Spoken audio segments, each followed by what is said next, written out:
First ever factory outlet Mukunda jewelleries Kukatpally, Khammam, Kothapet, Somajiguda, Hanumakonda and Suchitra. నమస్తే రమగారు. నమస్తే చే రమగారు, మంచి ట్విస్టులున్న కథ. ట్విస్టులు ఒకటి ఉంటే చాలదా? నెంబర్ రెండు మూడు ఉండాలి. పూర్వం అంట ఒక పల్లెటూరులో ఓ భార్య భర్త ఉండేవాళ్ళు. పిల్లలు లేరు వాళ్ళకి, రైతు పాపం. అయితే వాళ్ళకి ఏమైందిట, ఒకనాడు ఒక తప్పిపోయిన పిల్లవాడు దొరికాడు. ఆ పిల్లాడిని పెంచారు. పిల్లవాడికి ఒక 17, 18, 19 ఏళ్ళు అలా వచ్చినాయి. వాళ్ళతో పాటు ఉండేవాడు. ఏదో పేద రైతు, ఏదో పొలం పని చేసుకునేవాళ్ళు. ఓ పిల్లాడికి అన్నం పెట్టలేకపోతారా వాళ్ళు, వాళ్ళతో పాటు ఉండేవాడు. క్రమంగా ఏమైందట, ఆ ప్రాంతంలో కరువు వచ్చేసింది. ఈ రైతు దంపతులు బాగా పేదవాళ్ళు, పెద్దవాళ్ళు కూడా, పేదతనంతో పాటు పెద్దవాళ్ళు కూడా. పిల్లాడు 19, 17, 18 ఏళ్ళు వచ్చినాయి, కానీ వాళ్ళకి 75 ఏళ్ళు వచ్చి ఏదో ఉన్న ఆహారం పెట్టుకుని తినేవాళ్ళు. క్రమంగా ఏమైందంటే ఆహారం నిల్వలు కూడా తగ్గిపోయింది. అయితే వాళ్ళు ఏమన్నారు, రే నాయన, ఈ ఊళ్ళో కాటకం వచ్చింది, మేమేదో ఇంత తిని బతకగలం, పెద్దవాళ్ళం, నువ్వేమో ఇంకా ఎదిగే పిల్లవాడివి, క్రమంగా తిండి కూడా దొరక మలమల మాడి చచ్చిపోయేలాగా ఉన్నాము, మేము ఆ ఊరు ఈ ఊరు రాలేము, ఊళ్ళో చాలామంది వలసలు వెళ్ళిపోతున్నారు, నువ్వు వెళ్ళిపో, ఇన్నాళ్ళు పెంచాం, నువ్వు ఇక్కడి నుంచి వెళ్ళిపోనాయినా అని పంపించారు. పంపిస్తే వీడు మొదటంతా ఏడ్చి మొత్తుకున్నాడు, కానీ తర్వాత ఏం చేయలేక ఇంకా అక్కడ ఉంటే ఏముంది, వాళ్ళతో పాటు వీడు మాటమే, అక్కడ వర్షాలు లేవు, కాటకంగా ఉంది. సరే బయలుదేరి వెళ్ళిపోయాడు. వెళ్ళగా ఏవో అడవి అవి ఇవి దాటుకుంటూ పోయాడు. కాయ కసరు ఏది కనపడితే అది కొట్టుకుని తిని, దుంపలు కనపడితే ఒక కడుక్కుని పచ్చివే తిని వెళ్తూ ఉంటే ఒక పురాతనమైన కోట ఒకటి కనపడిందట. అంతా మట్టి మకిలి మశానంగా ఉంది.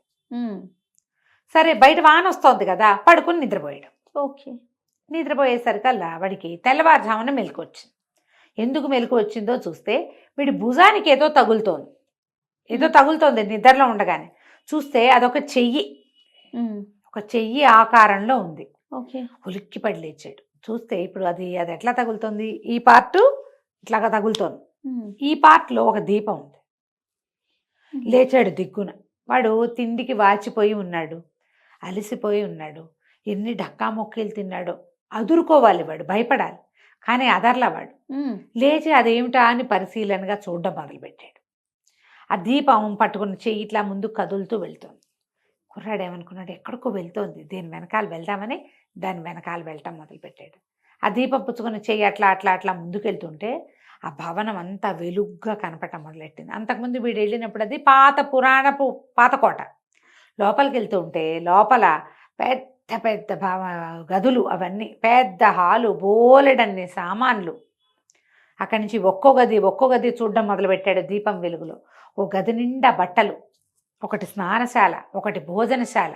వీడు ఏం చేశాడు, ఇంకా చూస్తే స్నానశాలలోకి వెళ్ళి ఈ బట్టల దాంట్లో నుంచి బట్టలు తీసుకెళ్ళి స్నానశాలలో శుభ్రంగా స్నానం చేసి బట్టలు కట్టుకుని హాయిగా ఆ భోజనశాలలోకి వెళ్ళి చూస్తే మనిషి పిట్ట పురుగు లేరు లోపల. హాయిగా వడ్డించుకుని తిన్నాడు బోల్డంతా తిండి. అంతా తిరిగి చూశాడు, భవనం అంతా శుభ్రంగా తినేదాకా ఆ దీపం అటాగే పట్టుకున్నది. చుట్టూతా తిరిగాడు. తిరిగి వచ్చి మళ్ళీ తను ఎక్కడికి మొదలు పెట్టాడో అక్కడికి వచ్చాడు. అక్కడ ఒక హంసతూలిక తల్పం ఉంది. వాడు నేల మీద పడుకున్నాడు ఇందాక, ఇప్పుడు తల్పం ఉంది.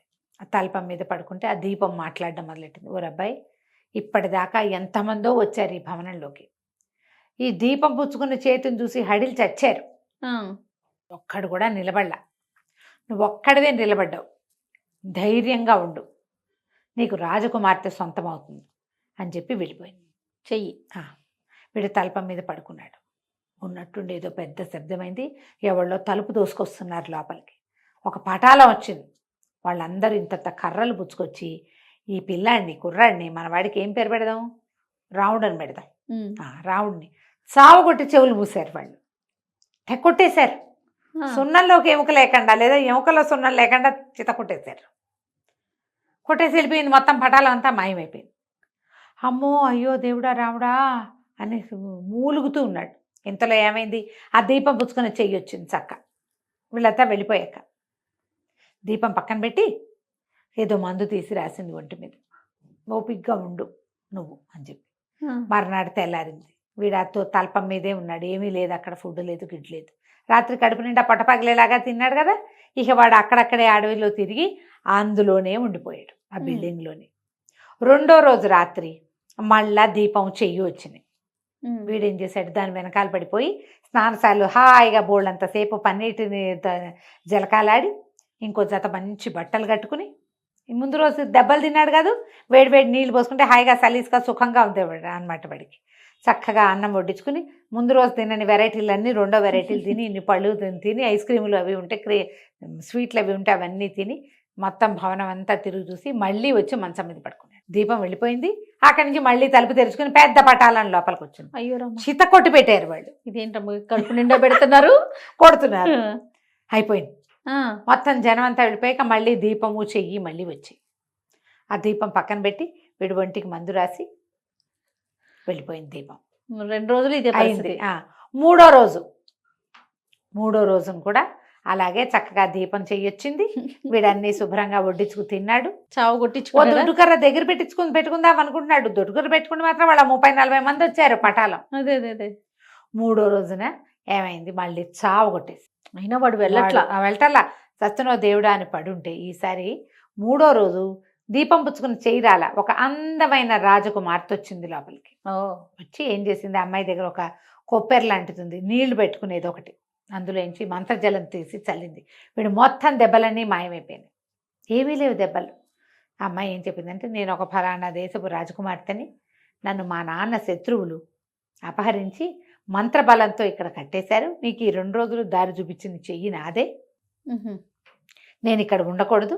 నాకు ఇక్కడ వీళ్ళు ఏ మంత్రంతో నన్ను కట్టేశారో ఆ మంత్రం నాకు దొరికింది. నేను ఇక్కడి నుంచి వెళ్ళిపోతా. నువ్వు మా కోటకు వచ్చేసి నేను నిన్ను పెళ్లి చేసుకుంటాను. నీ వల్లే నేను బయటపడ్డా. ఎంతమందో ఈ కోటలోకి వచ్చారు నా కోసం అని తెలిసి వచ్చిన వాళ్ళు ఉన్నారు, తెలియక వచ్చిన వాళ్ళు ఉన్నారు. ప్రతి వాళ్ళు మొదటి రోజు దెబ్బలకి మొదటి వాడు దీపం చేయి చూడంగానే పారిపోయిన వాళ్ళు కొంతమంది, మొదటి రోజు చావు దెబ్బలు తిన్నాక పారిపోయిన వాళ్ళు ఇంకొంతమంది. మూడో రోజు దాకా ఎవరు ఉండలేదు. రాజకుమార్తె దక్కుతుందన్న ఆశతోటి ఉన్నావు, నేను నీకు దక్కుతా, మా కోటగిరా అని చెప్పి వెళ్ళిపోయింది. అమ్మాయి మాయమైపోయింది. ఎప్పుడైతే ఆ అమ్మాయి మాయమైపోయిందో వీడు చక్కటి బట్టలు కట్టుకుని హంసతూలిక తల్పం మీద ఉన్నాడు చూడు, ఢామ్ అని నేల మీద పడ్డాడు. వాడి ఒంటి మీద బట్టలు చింకి జీర్ణాలు అయిపోయినాయి. ఆ హంసతూలిక తల్పం మాయమైపోయింది. ఆ భవనం పాడుగొట్లాడుకుంటూ పాత భవనం. ఇది ఉన్నదేమో ఒక అడవిలో. వాళ్ళు చెప్పిన ఫలానా రాజ్యం అక్కడెక్కడో. వీడేం చేస్తాడు, ఎటా వెళ్తాడు అక్కడికి. ఆ అమ్మాయి ఏమనుకుంది, బహుశా వాడు శక్తితోటి వస్తాడు అనుకుంది. వాడికి శక్తి లేదు, వాడు మామూలు వాడు. ఏమనుకుందో రమ్మని చెప్పి వెళ్ళిపోయింది అంతే. వీడు మరీ ఇంత పేదవాడని వాడి దగ్గర ఏం లేదని అమ్మాయికి తెలిసి ఉండదు, వెళ్ళిపోయింది. ఎప్పుడైతే రాజకుమార్తె తన రాజ్యంలోకి చేరిపోయిందో మంత్రం కట్టు విడిపోయింది. రాకుమార్తె అక్కడ ఒక శరీరం ఉంది, అమ్మాయిది ఆత్మ ఇక్కడ ఉందన్నమాట. ఆ మెలకు వచ్చింది. మెలకు రాగానే మంత్రకట్టు విడిపోయింది, రాకుమార్తెగా మెలకు వచ్చేసిందని ఆ రాజభవనంలో అంతా పండగలు చేసుకున్నారు. ఎన్నాళ్ళ నుంచో అమ్మాయి అలా ఉండిపోయింది. పిల్ల శరీరం పెరుగుతూనే ఉంది. 10 ఏళ్ల వయసులో తీసుకొచ్చి పడేశారు ఇక్కడ. ఇప్పుడు ఒక 17-18 ఏళ్ళు వచ్చినాయి. పిల్ల బాడీ పెరిగింది, 18 ఏళ్ళ పిల్లగానే ఉంది. దాంతో వాళ్ళు ఏమనుకున్నారు, పిల్ల పెద్దదైపోయింది, ఇక పెళ్లి చేసేద్దాం అనుకున్నారు. ఈ అబ్బాయి వస్తాడేమో అని చూస్తోంది. వాడు రావటల్లా, ఎప్పటికీ రాలేదు. ఎన్నాళ్ళైనా వాడికి తెలీదు, వచ్చే దారి అవకాశము లేదు, తెలీదు కూడా వాడికి. ఎప్పుడో కనుక్కుని రావాలి, ఎప్పటికొస్తాడు. ఈ అమ్మాయి ఊరుకుంది మాట్లాడకుండా. ఇంకేం చేయాలి, కానీ దిగులుగా ఉంది. వాడు కదా నన్ను కాపాడాడు, లేకపోతే ఇట్లాగే డెడ్ బాడీ లాగా ఇక్కడ పడుండేదాన్ని. ఎన్నాళ్ళైనా వీళ్ళు దాన్ని సంరక్షిస్తూ ఉండేవాళ్ళు, అంతే ఉండేది. నేను అక్కడే పడుండేదాన్ని, ఆ పాత కోటలో ఎన్ని సంవత్సరాల నుంచో అక్కడ పడున్నాను అని కొంచెం బాధగా ఉంది. కానీ ఇంకేమీ చేయలేకపోయింది. కొంతకాలం గడిచేసరికల్లా రాజుగారు ఏమనుకున్నారు, రాజకుమార్తెకి పెళ్లి సంబంధం కుదిర్చారు. కాదని ఇట్లా చెప్తుంది, అవతల వ్యక్తి ఎవడైనా ఉండాలిగా. సరే సంబంధం కుదిరేసరికల్లా ఏమైంది, రాజకుమార్తెని రాజకుమారుణ్ణి ఇద్దరిని ఊరేగింపుకి తీసుకుపోయారు. ఇంకా పెళ్ళి అవ్వాల, రేపొద్దున పెళ్ళి. ముందు రోజు ఊళ్ళో ఊరేగాలి. ఇద్దరిని ఒక రథం ఎక్కించారు. రథం ఎక్కిస్తే ఆ రథం మీద వెళ్తూ అది మొత్తం ఊరంతా తిరుగుతాయి అన్నమాట. ఆ ఊరేగింపు సరిగ్గా కోట తలుపు దగ్గర దాటుతుంటే కోట తలుపులోంచి అప్పుడే మన ఈ రాముడు చింకి గుడ్డలతోటి లోపలికి వచ్చాడు. కోట వస్తుంటాయి కదా, ఈ అమ్మాయి అంతా వెతుకుతోంది. కనపడుతున్న జనాల్లో వాళ్ళ కేసు చూస్తుంది అనమాట. ఊరికే చెయ్యి పటల్లా రాకుమార్తెలాగా మనుషుల్లో ఎక్కడైనా వాడు కనపడతాడేమో చూస్తుంది. అప్పుడే కోట తలుపుల్లో నుంచి బయటకు వస్తున్న వాడిని చూసేసరికల్లా ఆశ్చర్యపోయింది. వీడే మనవాడు అనుకుని బండి ఆపించింది. ఆ రాజకుమారుడిని అడిగింది, నా దగ్గర ఒక పెద్ద పెట్టు ఉంది, దానికి చక్కటి తాళం వేశాను నేను. తాళం చెవి కాస్త పోయింది. తాళం చెవి పోయింది. చాలా రోజులు చూసి ఒక కొత్త తాళం చెవి చేయించాను. కొత్త తాళం చెవి చేయించుకున్నాక పాత తాళం దొరికింది. నేను ఏ తాళం వాడాలో చెప్పు అని అడిగింది. రాకుమారుడు అన్నాడు, కొత్త తాళం ఎప్పుడు డూప్లికేటే, పాతది ఒరిజినల్ కదా, నువ్వు ఒరిజినల్దే వాడాలి అనగానే ఈ అమ్మాయి ఏం చేసింది, సైనికుడిని పిలిచి, ఒరే ఆ వస్తున్న అతన్ని జాగ్రత్తగా రథంలో కూర్చోబెట్టు అని చెప్పి ఈ రాజకుమారుడిని తీసుకెళ్ళింది అతని దగ్గరికి. నేను 7 సంవత్సరాలు మంత్రకట్టులో ఉన్నా. నా శరీరమే ఇక్కడుంది. నా ఆత్మ ఒక ఫలానా పురాతన కోటలో ఉంది. ఆ కోటలో నుంచి నన్ను రక్షించిన వాడితను. వాడెవడో నాకు తెలియదు, కానీ నన్ను రక్షించాడు.